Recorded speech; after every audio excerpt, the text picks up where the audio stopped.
தாவைக்கா தலைவர் விஜய் திருச்சியில் வரும் 13ஆம் தேதி அரசியல் பரப்புரை சுற்றுப்பயணத்தை தொடங்குகிறார். அதற்கு காவல்துறையினரிடம் அனுமதி கேட்டு கடிதம் கொடுப்பதற்காக திருச்சிக்கு கடந்த சனிக்கிழமை தாவைக்கா பொதுச் செயலாளர் ஆனந்த் வந்திருந்தார். திருச்சி விமான நிலையம் எதிரே உள்ள விநாயகர் கோவிலில் சுவாமி தரிசனம் செய்துவிட்டு திருச்சி மாநகர காவல் ஆணையர் அலுவலகத்தில் கடிதத்தை ஒப்படைத்தார். அப்போது திருச்சியில் அனுமதிக்கப்பட்ட இடங்களில் மட்டும்தான் பிரச்சாரம் செய்ய முடியும், அந்த பட்டியலில் திருச்சி சத்திரம் பேருந்து நிலையம் கிடையாது என மாநகர காவல்துறையினர் தெரிவித்துவிட்டனர். திருச்சியில் அனுமதிக்கப்பட்ட இடங்களில் ஒன்றான காந்தி மார்க்கெட் மரக்கடை பகுதியில் பிரச்சாரம் செய்ய அனுமதி கேட்டு மீண்டும் தாவைக்காவினர் மனு கொடுக்க உள்ளனர்.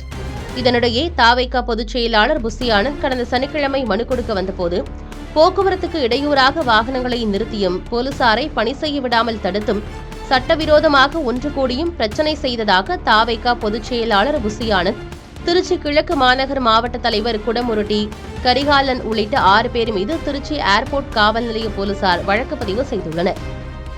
இந்நிலையில் ஆனந்த் உள்ளிட்டோர் மீதான வழக்கு பதிவுக்கு தாவைக்கா தலைவர் விஜய் கண்டனம் தெரிவித்துள்ளார்.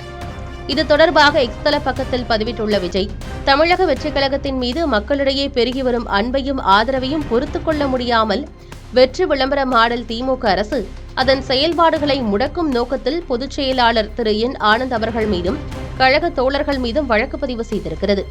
மக்களிடையே செல்வாக்கு இழந்த தற்போதைய ஆளும் கட்சி யாருக்கு பயப்படுகிறதோ இல்லையோ, தமிழக வெற்றிக் கழகத்தை கண்டு பயத்தின் உச்சத்தில் இருக்கிறது என்பது மட்டும் மீண்டும் மீண்டும் நிரூபணமாகி வருகிறது என்று திமுக அரசு மீது நேரடியாக குற்றச்சாட்டை முன்வைத்திருக்கிறார். மேலும் அந்த பதிவில் தேர்தல் பிரச்சார பயணம் என்பது அனைத்து கட்சிகளும் மேற்கொள்ளும் ஜனநாயக பூர்வமான பிரதான நடவடிக்கைதான். மற்ற கட்சிகளின் இதுபோன்ற நடவடிக்கைகளை சர்வசாதாரணமாக எடுத்துக்கொள்ளும் இந்த வெற்றி விளம்பர மாடல் அரசு நமது தமிழக வெற்றிக் கழகத்தின் மக்கள் நலனுக்கான செயல்பாடுகளை கண்டாலே அஞ்சி நடுங்குகிறது. தோல்வி பயத்தால் ஆட்சியாளர்கள் தங்களின் தூக்கத்தை இழந்து முழு நேரமும் நம்மை வீழ்த்துவதை பற்றியே சிந்தித்து காவல்துறைக்கு நெருக்கடி கொடுத்து நம் செயல்பாட்டை முடக்க நினைக்கிறார்கள்.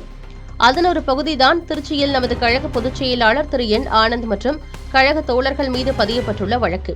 திமுக அரசின் இத்தகைய பழிவாங்கும் நடவடிக்கைகளை வன்மையாக கண்டிப்பதோடு ஆனந்த் மீதும் கழக தோழர்கள் மீதும் பதியப்பட்ட வழக்கை திரும்பப் பெற வேண்டும் என வலியுறுத்துகிறேன் என்று குறிப்பிட்டிருக்கிறார்.